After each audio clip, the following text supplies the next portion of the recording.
Amém, queridos? Vocês estão na bênção aí? Felizes e abençoados? Glória a Deus. Estamos felizes por tudo que Deus tem feito. Último domingo do mês de janeiro. Imagina, o ano começou ontem e nós já estamos aqui no último domingo do mês de janeiro. O tempo voa, queridos. Por isso nós não podemos perder tempo. Nós não podemos, ficar, ai, será? Então, né? Tem uma palavra do Bigard, que quando ele pregou aqui, ele falou uma coisa, sonhe grande, sonhe alto, né? Sonhe grande, comece pequeno, mas comece já. Porque a gente fica, pois é, a gente vai fazer algo, nós temos que começar, queridos. Então, bem-vindo, né, ao último domingo do mês de janeiro de 2023, e eu creio que esse ano será o melhor ano da sua vida. Nós temos visto a ação de Deus nesse lugar, temos visto tantas coisas que Deus tem feito, tantos milagres, tanta resposta, tanta gente boa, amém? Que Deus tem colocado nesse lugar. Dá uma olhada do teu lado aí, olha aqui, olha o que Deus está fazendo, olha o que Deus faz, olha quanta gente boa, Deus tem realmente nos abençoado. Ontem à noite, nós tivemos uma noite maravilhosa aqui. Foi nosso primeiro encontro de casais, nossa reunião de casais, foi um culto, né? E tinham 86 casais aqui, só faltou você, mas estava demais, irmãos. Chegamos em casa, daí dele tocar o telefone, mensagem e tal, tantos testemunhos do que Deus fez, e foi uma coisa tão singela, tão simples, porque Deus, Ele trabalha na simplicidade. Irmãos, Jesus veio, Ele veio, como um homem normal, nasceu de uma mulher, nasceu de uma virgem, nasceu de Maria, um homem simples, foi colocado numa manjedoura, e andou simples. Jesus não voava, Jesus chegou, né? Não, Jesus era simples, Jesus age de uma forma simples. Por isso, queridos, eu tenho visto Deus mover nesse lugar, porque uma coisa que Deus colocou em nosso coração foi: seja simples, sejamos uma igreja relevante, uma igreja atuante, viva, mas que é simples, Então eu creio que tudo isso que Deus tem feito, tantos testemunhos, tantos milagres, é porque realmente Deus tem olhado para esse lugar, e tem olhado você, tem visto você, tem nos visto, tem nos amado e tem abençoado tanto. Nessa noite a palavra que eu quero trazer para você, quando nós começamos a esboçar uma palavra, a escrever aquilo que Deus vai colocando no nosso coração, às vezes nós imaginamos, vai ser assim, né? E daqui a pouco Deus vai mudando, enfim, e o tema da palavra é: edificarei a minha igreja. Pastor, é claro, porque nós vamos edificar a igreja, lá nós vamos fazer lá, né, do outro lado da rua, no nosso estacionamento, vamos fazer a nossa igreja nova. Não, lá é o templo, igreja é você, igreja sou eu, igreja somos nós. Então quando nós trabalhamos, começamos a desenvolver essa palavra, esse esboço, então edificarei a minha igreja, e Deus não deixou nem falar de construção. Deus, eu queria tanto falar de construção, falar, né, dos negócios lá que a gente está fazendo, tanto sonho, tanto plano. Isso tem lá, se você quiser olhar lá no mural depois, tem até um projetinho lá, né? Mas Deus quer falar de igreja, Deus quer falar de você, querido. Deus quer falar da sua vida, falar do que Ele tem plano e projeto para você. E eu queria começar lendo o Evangelho de Mateus, capítulo 16, versículos 13 a 18. Amém? Já está projetado ali. E eu vou ler contigo, diz o seguinte: E chegando Jesus às partes de Cesareia de Filipe, interrogou seus discípulos, dizendo: Quem dizem os homens ser o Filho do Homem? E eles disseram: Uns diz que é João o Batista, outros Elias, e outros Jeremias, ou um dos profetas. Disse-lhe ele: E vós, quem dizeis que eu sou?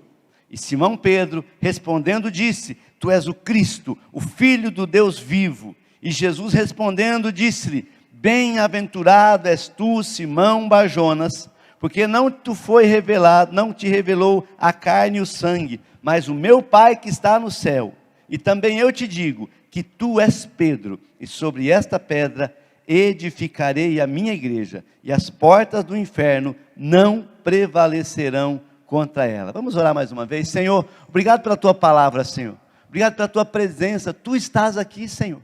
O Senhor está nesse lugar, e o Senhor, ó Deus amado, ó Deus, tem estendido a tua mão sobre cada vida. Cada pessoa que está aqui, Senhor amado, é importante para o Senhor. O Senhor derramou o teu sangue na cruz para resgatar a cada um de nós, ó Pai, a mim e a todos os meus irmãos e irmãs, ó Pai. E nessa noite, Senhor amado, eu creio, a Deus amado, que o Senhor trouxe cada um aqui com um propósito, Senhor.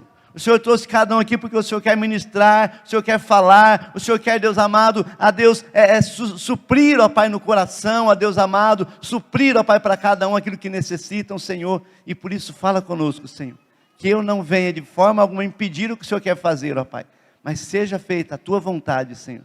Eu oro para que o Senhor tire todo o embaraço, todo empecilho, que nada nos impeça de perceber a Tua presença nesse lugar. Deus está aqui, Jesus está aqui, Ele quer falar com você, amém? Jesus está nesse lugar, Jesus está aqui, sabe, eu acho tão lindo, a Bíblia fala que Ele passeia no meio dos louvores, enquanto louvávamos o Senhor, Ele estava se movendo, pessoas estavam se emocionando, sendo tocadas e curadas. Ele está aqui para ministrar a tua vida, amém? Obrigado, Jesus. Sabe, queridos, nesse texto que nós acabamos de ler, nós vemos Jesus falando com seus discípulos. É tão interessante que Deus é um Deus que fala, né? Nosso Deus é um Deus que fala. Às vezes a gente fala, puxa, Deus falou comigo. Daí tem os novos convertidos, a gente que de repente, né? Mas como é que Deus falou? Como é que Deus falou com essa pessoa? Será que Deus falou, ô filho! Né? Como é que Deus fala? Mas é interessante, mas Deus fala de várias maneiras. Hebreus fala assim, tendo Deus outrora falado aos nossos pais, pelos profetas. Deus fala de várias maneiras. Sabe, às vezes Ele fala, então, uma percepção. De repente você está caminhando e você percebe algo, você começa a ser tocado, sabe? Às vezes Deus fala através de uma pessoa que de repente está do teu lado ali, a pessoa começa a conversar e daqui a pouco você já está ouvindo, sabe? No teu coração, parece que Deus está falando contigo. Esse dia o irmão mandou uma mensagem toda emocionada lá e tal, ai, Deus falou comigo, eu estava olhando para o céu, aquele arco-íris, e daí ela começou a falar daquilo que Deus estava falando, nossa, o arco-íris, todo mundo viu. Mas Deus falou com ela daquela maneira ali, sabe, naquela situação. Então, é interessante, amados, que Deus é um Deus que fala. E nesse texto nós vemos assim, Jesus falando com seus discípulos. Imagina Jesus conversando com você. Sabe, Jesus ali, e Jesus não falava assim, olha, não era uma assembleia, eu peço a parte a Jesus. Não, estamos conversando, sabe, o judeu fala bastante assim, é quase igual italiano, baiano, né? Enfim, eu sei que eu sou, minha família, minha mãe é baiana, meu pai é nordestino, então às vezes para falar em casa tem que pedir a vez, né? Mas, sabe, eu imagino Jesus conversando, os discípulos ali, atentos ali, e Jesus começa então a falar, e Ele traz uma revelação muito poderosa, nesse texto que nós acabamos de ler. Ele diz assim, olha, sobre esta pedra edificarei a minha igreja. O que Ele está dizendo é que Ele, Jesus, edificaria a sua igreja.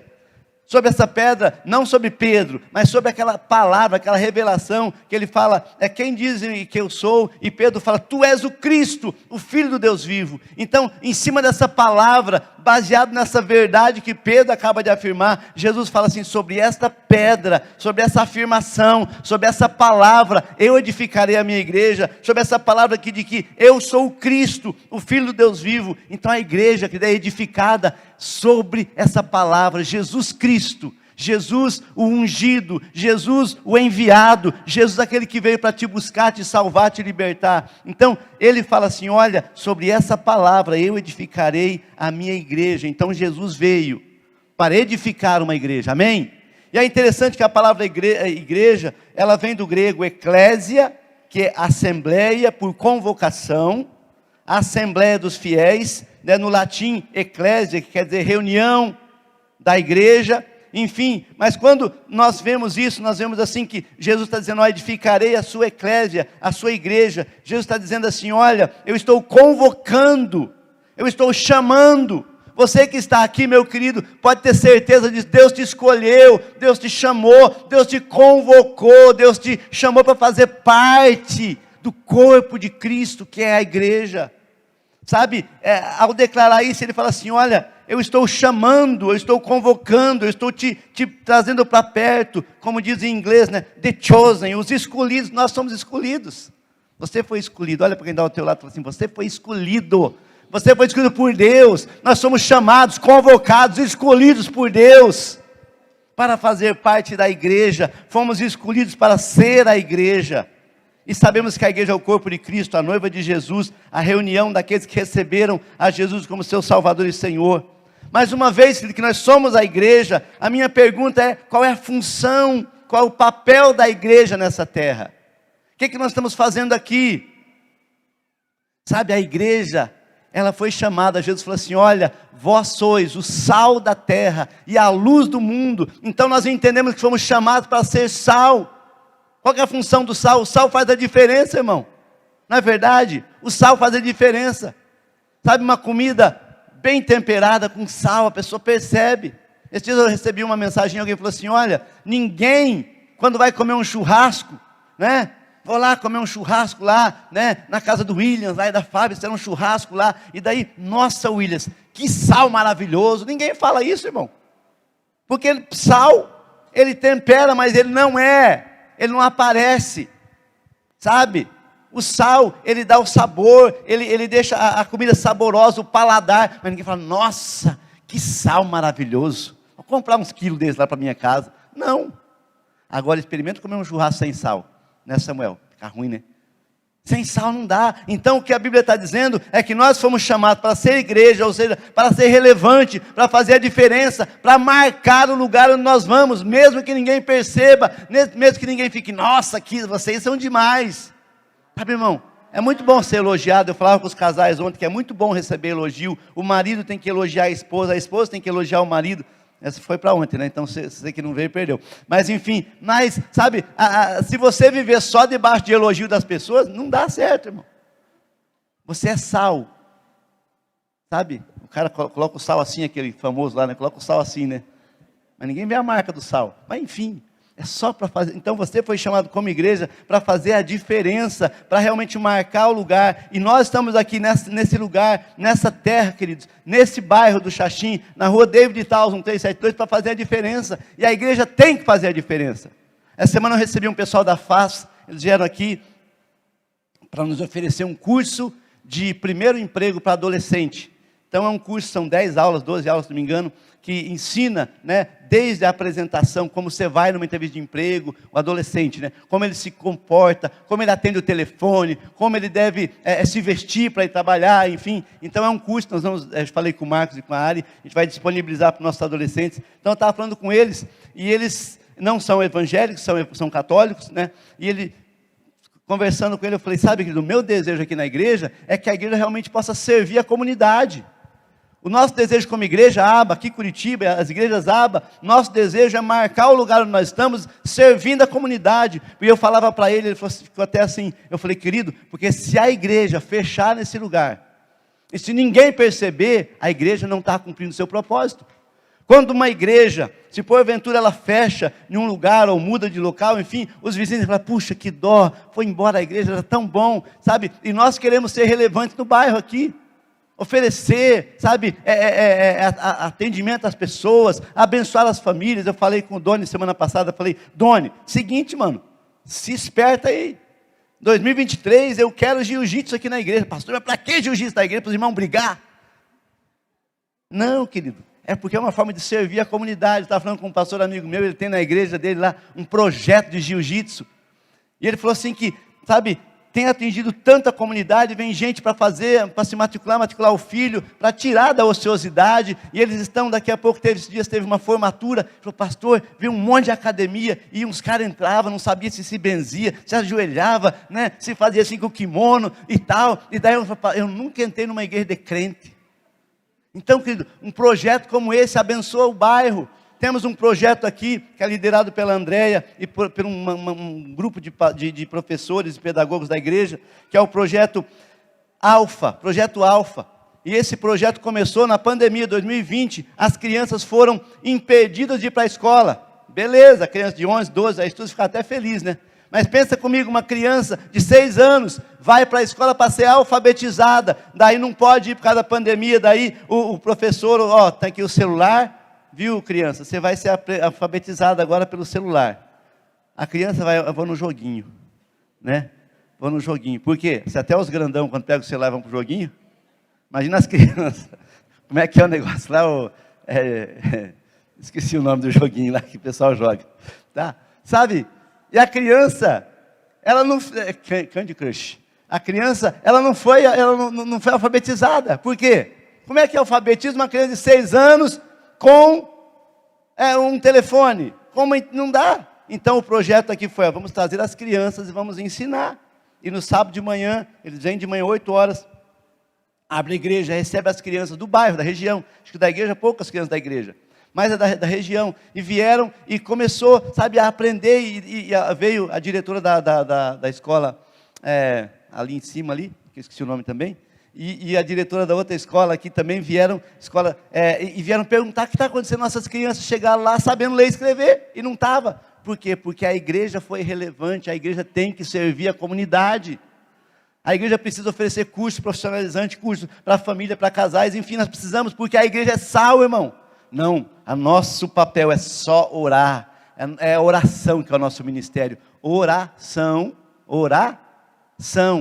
é orar com ação. A igreja tem que ter atitude, a igreja tem que fazer algo. Quando Jesus ele fala, vós sois o sal da terra, ou seja, vocês vão fazer a diferença. Então nosso desejo como igreja é ser uma igreja, edificar uma igreja, sabe, que realmente faça a diferença na vida das pessoas, que famílias cheguem aqui e sejam restauradas, pessoas cheguem aqui com problema, seja restaurado, curado e abençoado. Sabe que então a função, o papel da igreja é isso. A igreja não pode ficar só passiva, não. A igreja não pode ser uma geladeira, onde os salvos vão ser colocados lá, fica aí na geladeira, até Jesus voltar, e uns crentes ficam frios pra caramba, não dão nem um glória a Deus na igreja, né? Não é o caso de vocês vivem dando glória aí, né? Mas enfim, sabe, às vezes a igreja parece uma geladeira, que guarda as pessoas até a volta de Jesus. Não, irmão, a igreja tem que ser como uma incubadora, onde vão nascendo novas pessoas, vão se convertendo, vão chegando aqueles mais perdidos, sabe, vão sendo curados e restaurados e salvos, e a cada dia o Senhor vai acrescentando à igreja. Então, querido, quando chega alguém na igreja, chega 100%, né? Chega abençoado, transformado, chega puro, até uma aureolinha na cabeça, asinha até. Será que é assim que chega? Não, irmão. Chega gente tudo lascado, tudo arrebentado, com problema. Por quê? Porque a igreja é um lugar de transformação. As pessoas têm que vir para a igreja e têm que chegar aqui e Deus, sabe, ter liberdade para mover, para transformar as pessoas. Não, na nossa igreja, pastor, é uma bênção. Todo mundo é santo. Todo mundo aqui nem pisa no chão, eles andam nas nuvens. Irmão, não presta essa igreja. Como assim, pastor? É como um hospital que não tem doente. Imagina um médico que fala, nossa, nosso hospital não tem nenhum doente. Então fecha a criatura. A igreja é um hospital, é um lugar onde as pessoas chegam, sabe, e elas são transformadas, são curadas, são restauradas, são libertas, são, sabe, alinhadas. Então essa é a igreja. Sabe, que Jesus quer estabelecer, edificar. A igreja deve ser um lugar de transformação. As pessoas são libertas, são abençoadas, são tocadas, são ministradas.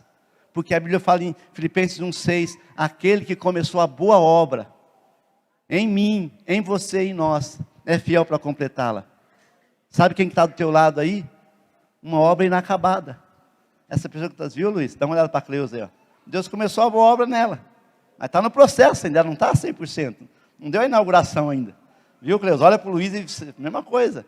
Sabe? Então nós somos uma obra. Sabe? Estamos em obras. Deus está fazendo a obra. Nós começamos. Então às vezes, irmão, quando alguém falha, quando alguém pisa na bola, quando alguém dá um escorregão, miserável, pecador. Faz parte do processo. Então nós somos uma igreja. Entendemos que recebemos do Senhor essa missão de buscar as pessoas, de trazer as pessoas, de realmente ser um lugar de transformação. A igreja que Jesus edificou é um lugar onde os perdidos encontram salvação. A igreja que Jesus edificou é um lugar onde os desesperados encontram esperança. A igreja que Jesus edificou é um lugar onde os aflitos encontram paz. A igreja que Jesus edificou é uma igreja onde os enfermos são curados. A igreja precisa ser um lugar de cura. A igreja precisa ser um lugar de restauração. E isso se dá através, sabe do quê? Do amor e do cuidado de muitos. Você é instrumento de cura. A pessoa chega aqui, sabe, eu ouço muitos testemunhos, sabe, pastor, eu cheguei aqui, eu estava mal, e alguém orou por mim, e quem foi? Não, alguém orou, de repente alguém que estava do lado, ou um intercessor, ou quando eu cheguei na porta lá, me receberam, ou quando no estacionamento eu entrei lá, recebi um sorriso, um abraço, sabe, você é instrumento de cura, irmão. A igreja, ela tem esse chamado, então nós entendemos, sabe, que precisamos ser realmente esse instrumento de cura, e através do amor. Porque eu vou dizer uma coisa para você, desde que o homem se afastou de Deus, ele se tornou um ser doente. Desde que o homem se afastou de Deus, ele se tornou um ser doente, necessitando de cura. E a proposta de Deus, o projeto dele, na edificação da igreja, é que realmente, sabe, a igreja seja um lugar de cura. Desde o Antigo Testamento, irmãos, Deus é um Deus que procura as pessoas. Naamã foi curado, e era tempo da lei, sabe? Então, querido, desde sempre, Deus está sempre, sabe, buscando, sabe, estendendo a mão para operar milagre, para curar pessoas, para fazer algo diferente na sua vida. E nessa noite eu quero dizer para você, Deus quer curar pessoas nesse lugar. Deus quer curar pessoas. Porque desde que o homem se afastou de Deus, o homem se tornou um ser doente, doente fisicamente, doenças físicas, doente emocionalmente. Queridos, doenças emocionais são terríveis, e doente espiritualmente. E eu quero compartilhar com você acerca dessa palavra hoje, porque a igreja é um lugar de cura. Quando nós lemos lá em Lucas 6, de 6 a 11, eu não vou ler todo por causa do tempo, mas nós vemos nesse texto de Lucas 6, de 6 a 11, que o homem de uma mão ressequida, de uma mão mirrada, ele está na sinagoga, que a sinagoga era o templo do judeu, era o templo que Jesus frequentava. Aquele homem da mão mirrada chega no templo, e Jesus o chama para o meio, e Jesus cura ele onde? No templo. Aquela mulher que há 18 anos andava encurvada, Lucas 10, se não me engano, 10 a 13, Lucas 13, de 10 a 13, aquela mulher encurvada, 18 anos encurvada, ela vai no templo, Jesus está lá no templo, lugar de cura, lugar, sabe, da presença do Senhor, e aquela mulher liberta, é curada no templo. Então nós, nesses casos, e tantos textos bíblicos, nos mostram que a igreja é um lugar de cura. Eu creio que nessa noite, nesse lugar, e esse ambiente é um ambiente propício para a cura. Sabe por quê? Sabe por que esse é um ambiente propício para a cura? Porque o pastor Adilson está pregando. Não. Sabe por que é? É porque Deus está aqui, aleluia. Tão certo como o ar que eu respiro, tão certo como a manhã que se leva. Deus está aqui, Ele é um Deus que cura. A igreja é um lugar de cura. Sabe, querido, a gente vive num mundo cheio de pessoas doentes. São doentes emocionais. Nunca se viu tantas pessoas carregando doenças emocionais terríveis. Transtorno obsessivo compulsivo, síndrome do pânico, depressão, burnout, né? E tantas outras doenças emocionais. Deixa eu dizer para você, querido, Jesus, ele veio para curar, para aliviar, sabe, você dessas doenças. Jesus quer tirar dos seus ombros, da sua mente, do seu coração, esses males que têm roubado a sua alegria, a tua paz, esses males que têm roubado a sua esperança. Queridos, doenças emocionais são terríveis. Sabe, o que nós vemos é um mundo desequilibrado, pessoas carentes, pessoas que parecem ter um buraco no coração. Essa semana eu ainda falava com alguém, e eu comecei a conversar, a pessoa começou a merejar o olho, e eu falei, botei a mão no ombro e falei assim, olha, tem um buraco, tem um vazio enorme no teu coração. E ela começou a chorar, e eu falei, esse vazio é do tamanho de Jesus.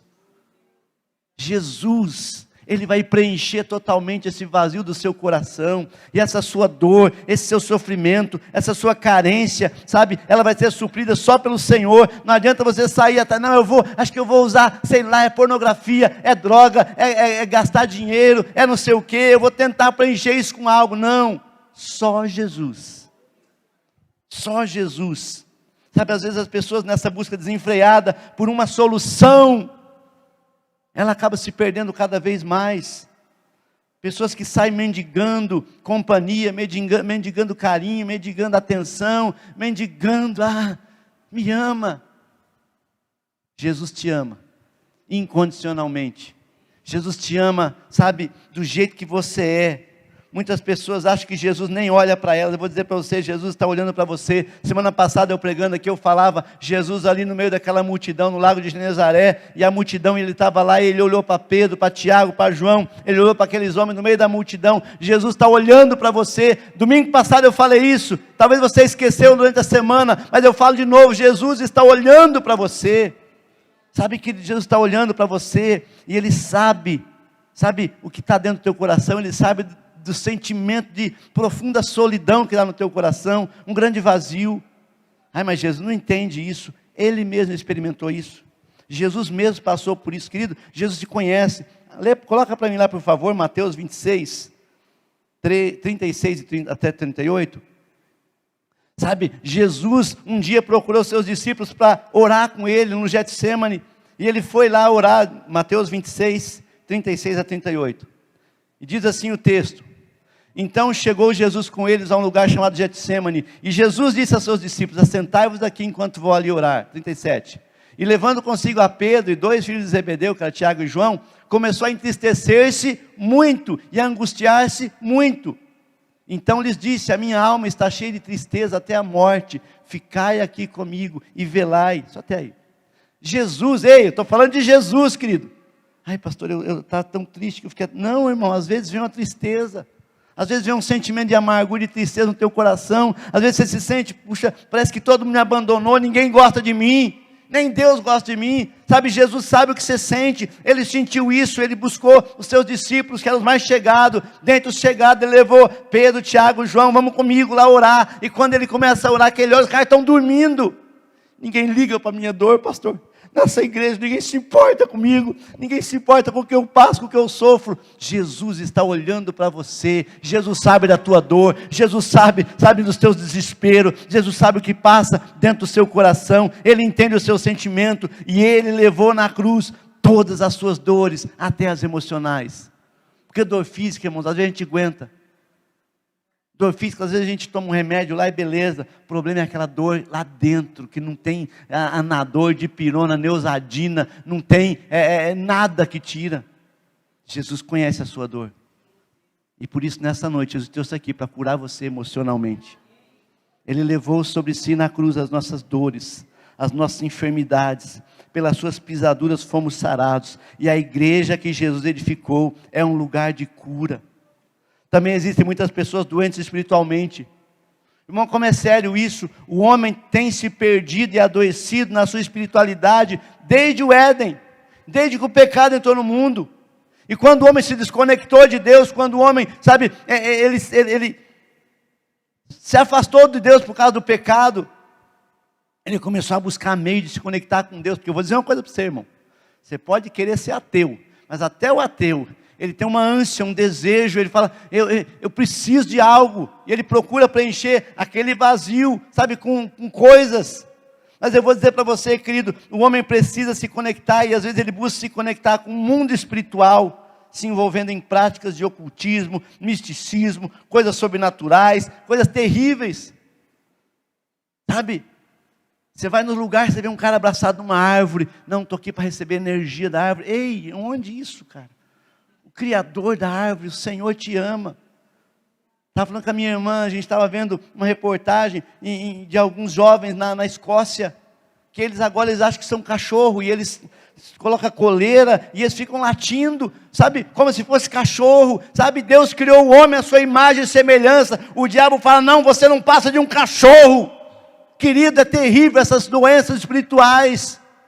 E a pessoa tenta, buscar um caminho. Jesus é o caminho, não tem outro, querido. Não tem como. Mas enfim, eu sou uma pessoa espiritualizada. Sem Deus, misericórdia dos espíritos que andam por aí. Querido, é terrível como nós vemos pessoas, nesse mundo terrível. Resultado, possessão demoníaca, tormento, angústia, sentimento de morte. O homem, quando está na carne, quando ele está doente espiritualmente, ele anda na carne. A Bíblia fala em Romanos 8, fala, os que estão na carne não podem agradar a Deus. Querido, o homem se separou de Deus por causa do pecado. Mas glória a Deus, porque lá em Efésios 2, 13, 14, fala que o Senhor rasgou, quebrou, destruiu o muro da separação que havia entre nós e o Senhor. Deus quebrou o muro de separação, sabe, você tem acesso a Deus direto, não precisa de intermediário, marcar agenda com Deus, não, você tem livre acesso, quando você dobra o teu joelho, e você fala, Pai, Ele te envolve nos laços de amor, Ele te envolve com seus braços, o véu que separava, já não separa mais, e a luz que outrora apagada, agora brilha, e cada dia brilha mais. Deus rasgou, sabe, a parede da separação, Jesus rasgou o véu, Jesus quer que você se aproxime dele, porque se você está doente espiritualmente, Jesus é o remédio, Jesus é a cura, você precisa sim de Jesus, você precisa sim de Jesus, não dá para viver sem Ele, não dá para viver sem Jesus, há uma doença, sabe, espiritual, tomando conta desse mundo, e ao se afastar de Deus, por causa do pecado, o homem se tornou também doente, fisicamente, porque o pecado adoece, sabia?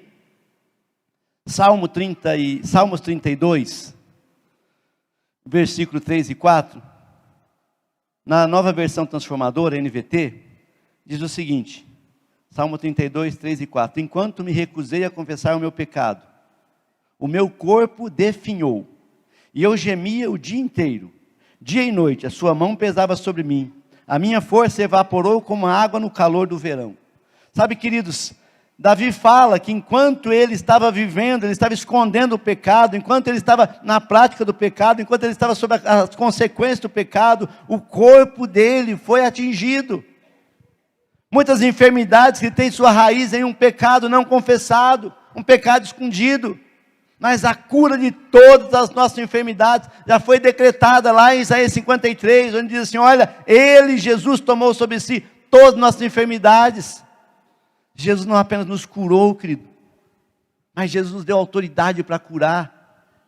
Sabe, nessa noite eu quero desafiar você, querido, a entender que você é alvo do amor de Deus, e o Senhor te cura fisicamente, emocionalmente e espiritualmente, sabe, a palavra diz que Ele tomou sobre si todas as nossas dores, enfermidades, doenças, enfim. Sabe, lá em Lucas capítulo 10, versículo 8 e 9, Jesus, quando vai enviar os seus discípulos, ele fala, vão, entrem na cidade, cure os enfermos e pregue o reino de Deus. Nós como igreja temos autoridade para curar os enfermos. Como, pastor? Sim, a Bíblia fala. Mateus capítulo 16, versículo 18, Jesus fala assim, olha, imporão as mãos sobre os enfermos, eles ficarão curados. A igreja é um lugar de cura. As pessoas quando frequentam a igreja, quando vêm para a igreja, elas precisam realmente ser tocadas e curadas pelo Senhor. Não adianta só, eu frequento a igreja há 5 anos, há 10 anos não acontece nada na minha vida, irmão, alguma coisa está errado. Tem que, sabe, tem que haver uma entrega, uma rendição, Senhor, eu preciso, porque a igreja tem cura para os enfermos, a igreja tem cura para as nações.